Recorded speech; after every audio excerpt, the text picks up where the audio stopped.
Vamos lá, galera, François Magalhães na área, vamos lá. Eu fiquei explicando a vocês, voltando ao novo anormal de novo, a parte de, estou revisando funções, a parte de função par e função ímpar. Na última aula a gente ficou terminando isso aqui. Eu vou voltar novamente e começar do início, certo? Começar do começo. Eu dei uma função f de x igual a x ao quadrado e uma função f de x igual a x. E nós vamos construir o gráfico dessa função dando valores a x para achar y. Eu coloquei menos 2, menos 1, 0, 1 e 2. Nas duas funções, os mesmos valores para que você entenda o que é uma função par e o que é uma função ímpar. Ok? Então, ó, se x é menos 2, vai ficar menos 2 ao quadrado, 4. Se for menos 1 ao quadrado, 1. Se for 0 é 0, se for 1 é 1, se for 2 é 4. Ó. 1 ao quadrado, 1, 2 ao quadrado, 4. Nessa aqui, f de x igual a x, ó, se x for menos 2, y também é menos 2. Se for menos 1, y é menos 1. Se for 0 é 0, se for 1 é 1 e se for 2 é 2. Lembra que eu estou substituindo aqui, ó. Se eu coloco menos 2, f de x é menos 2. F de x e y são a mesma coisa, tá certo? Então vamos para o gráfico dessa primeira função aqui, ó. Nós temos o quê? Menos 2 com 4. Então nós vamos ter esse ponto aqui, ó. Menos 2 com 4. Temos menos 1 com 1. Menos 1 com 1. Esse ponto aqui. 0 com 0. Temos 1 com 1. E temos 2 com 4. Então, quando a gente construir o gráfico dessa função, como ela é uma função do segundo grau, vai ser essa parábola aqui. No outro caso, nós temos o quê? Eu dei os valores menos 1, menos 2, 1 e 2. Então nós temos o quê? O menos 2 relacionado aqui com menos 2, esse ponto. O menos 1 relacionado aqui com menos 1, esse ponto. O 0 com o 0, o 1 com 1, é esse ponto aqui, e o 2 com o 2, que é esse ponto aqui. Como ela é uma função do primeiro grau, o seu gráfico vai ser a reta que passa nesses pontos aqui, tá certo? Ora, como é que você vai diferenciar uma função par de uma função ímpar? Pela definição, ele diz o seguinte, que uma função é par quando ela tem dois domínios e uma imagem. Uma função é ímpar quando ela tem dois domínios e duas imagens. Então, olha, o domínio de uma função, se eu tenho A, 1, 2 e 3, se eu tenho B, 2, 3 e 4, vamos supor que eu tenho 1 com 2, 2 com 3, 3 com 4. O domínio é sempre o conjunto A. Então, o domínio vai ser sempre X. A imagem é sempre o conjunto B. Então, a imagem vai ser sempre Y. Então, veja aqui, ó. Quando eu dei como domínio menos 2 e menos 1, eu achei a imagem 4 e 1. Quando eu dei o domínio 1 e 2, eu achei a imagem 4 e 1. Veja que eu dei um domínio negativo, encontrei a imagem 4 e 1. Dei um domínio positivo, encontrei a imagem 4 e 1. Então, dois domínios com a mesma imagem. Essa função ela é chamada de função par. Nesse caso aqui, ó, quando eu dei menos 2 e menos 1 como domínio, eu encontrei como imagem menos 2 e menos 1. Tá certo? Ó, o domínio aqui, a imagem aqui. Quando eu dei o domínio 1 e 2, eu encontrei a imagem 1 e 2. Veja que eu dei esse domínio aqui e encontrei essa imagem aqui. Então, o que é que eu tenho nesse caso? Dois domínios e duas imagens. Nesse caso, a função é chamada de função ímpar. Então, essa é a diferença. Não vai dizer, a função é de segundo grau, ela é par. Nem sempre. A função é do primeiro grau, ela é ímpar. Também nem sempre. Então, lembra-se disso, que se você vai observar seu domínio e sua imagem. Se você tem dois domínios e uma imagem só, a função é par. Se você tem dois domínios, duas imagens diferentes, a função é ímpar, ok? É isso que nós temos. Então vamos para outra coisa aqui. Eu vou colocar aqui algumas funções para a gente defini-las. Certo? Então, terminando esses tipos de funções, nós vamos entrar em função do primeiro e função do segundo grau. Ó, vou colocar aqui A, B. Vamos supor que eu tenho 1, 2, 3. E aqui eu tenho 3, 4, 5 e 6. Vamos supor que eu tenho 1 com 3, 2 com 4, 3 com 1. Está sobrando aqui um elemento em B. Vamos fazer outra função aqui, ó, vou botar A e B. Vamos supor que eu tenho 1, 2, 3 e tenho aqui 3 e 4. Então vamos supor que eu tenho 1 com 3, 2 com 4, 3 com 4. E vamos supor aqui que eu tenho 1, 2, 3 e aqui eu tenho 4, 5 e 6. Vamos supor aqui que eu tenho 1 com 4, 2 com 5 e 3 com 6. A e B. Tá certo? Lembra de um detalhe. Todo elemento de A, para ser função, é claro, tem que estar relacionado com um elemento de B. De A só pode partir uma seta, pode sobrar elemento em B. Essa função, você vai chamar ela de função sobrejetora. Tá certo? Pode sobrar elemento em B.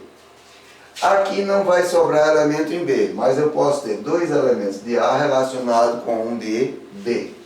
Nesse caso, ela é chamada de injetora. Tá certo? E aqui eu tenho todo elemento de A relacionado com o de B. Acontece aqui. Todo elemento de A relacionado com o de B não sobra elemento em B. Está aqui. Então ela é sobrejetora e é injetora ao mesmo tempo. Então quando acontecer isso, você vai dizer que essa função é bijetora. Então a função é bijetora quando ela for sobrejetora e injetora ao mesmo tempo. Todo elemento de A só pode se relacionar com um de B, tá certo? Poderia acontecer isso aqui, ela continua sendo sobrejetora. Portanto, pode sobrar um elemento em B. Sobrando um elemento em B, ela é sobrejetora. Não sobra elemento em B, mas você pode ter dois elementos de A relacionados com o de B. Ela é injetora.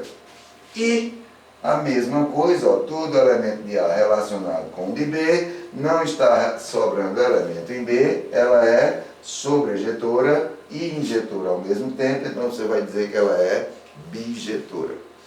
Então já vimos crescimento, decrescimento de função, função injetora, bijetora, sobrejetora, função par, função ímpar, função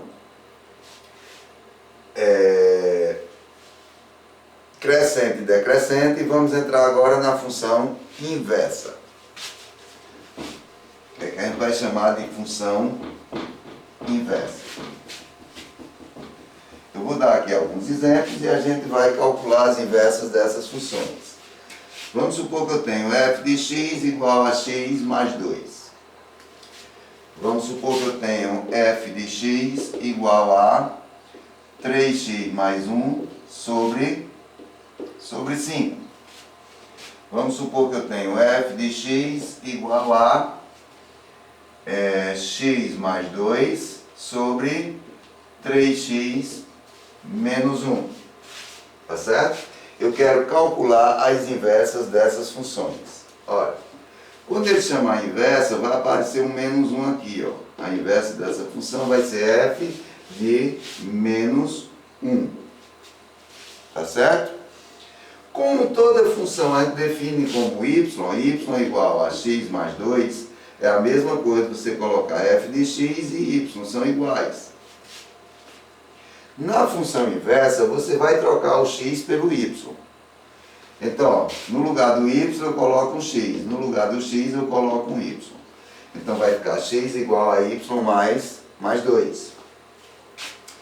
Vamos inverter isso aqui, vai ficar y mais 2 igual a x, y é igual a x, passa para lá menos 2, então essa é a inversa dessa. A inversa de x mais 2 é x menos 2.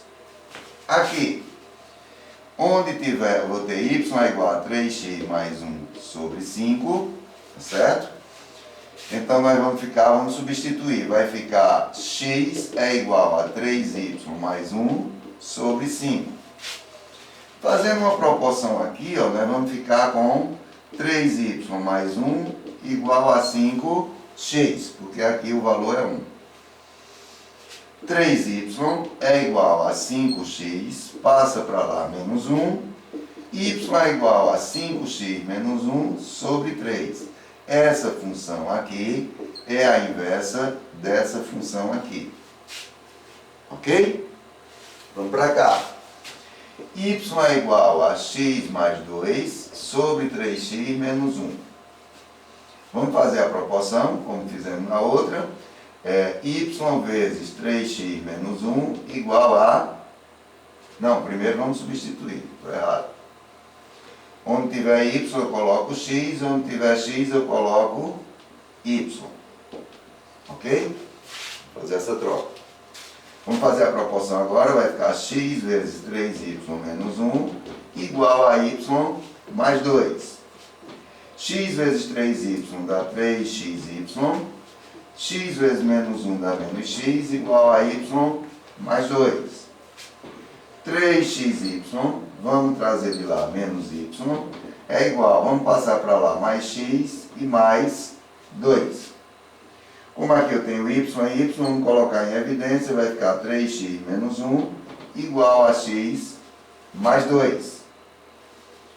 Então nós vamos ficar com o quê? Y é igual a x mais 2 sobre 3x menos 1. Então, essa é a inversa dessa. Veja que nesse caso aí a inversa não mudou. Ficou a mesma coisa, não é isso?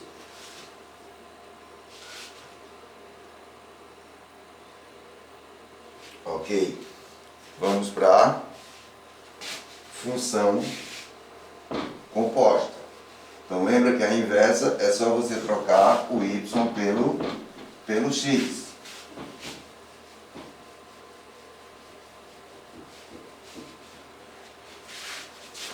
Então, vamos supor aqui que eu tenha o conjunto função composta. Então, a partir daqui, quando a gente terminar essa parte de composta, a gente vai entrar na função do primeiro grau. Vamos supor que eu tenho um conjunto A aqui que seja 0, 1, 2 e 3. Vamos supor que eu tenho um conjunto B que seja 0, 1, 4 e 9. E vamos supor que eu tenho um conjunto C que seja igual a 0, 1, 16 e 81.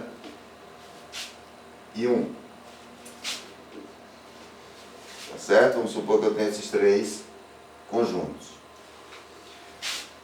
Vamos colocar aqui esses três conjuntos, 0, 1, 2 e 3.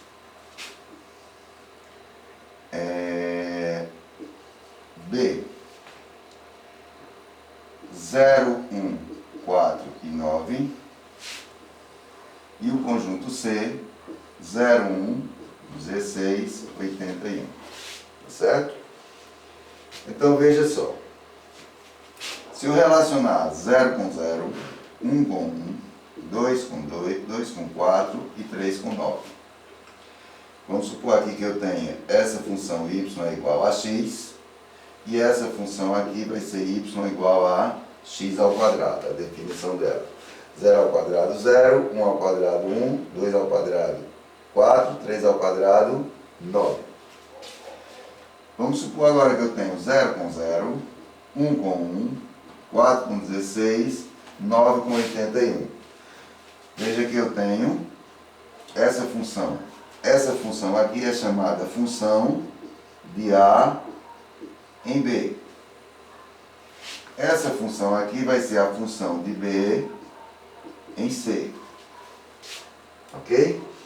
Veja que eu tenho aqui y também é igual a x ao quadrado.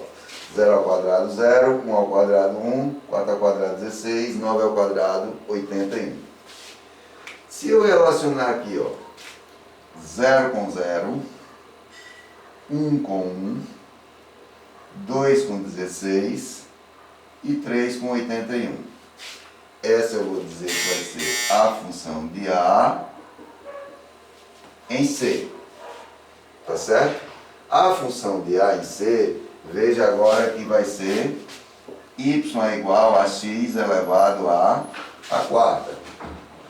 0 a quarta, 0. 1 a quarta, 1. 2 a quarta, 16. 3 a quarta, 81. Isso é o que a gente chama de função composta. Mas, trocando em miúdos aqui, ó, vamos supor que eu tenha a função f de x é igual a x mais 2. Vamos supor que eu tenho g de x igual a 3x mais 1.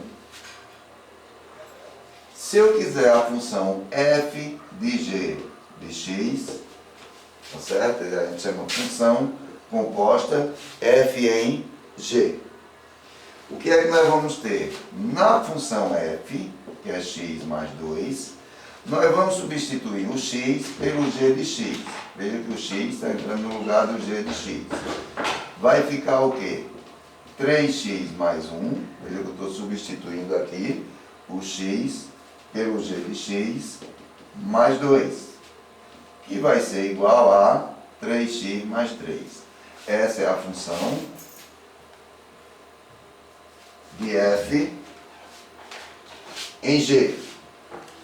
Se eu quisesse aqui g de f de x, eu teria o quê? Que na função g eu vou substituir pela função f. Então, na função g, que é 3x mais 1, no lugar do x eu vou colocar o f de x. Então, vai ficar 3 vezes x mais 2 mais 1. 3 vezes x, 3x, mais 3 vezes 2, 6, mais 1. Vai ficar 3x mais 7.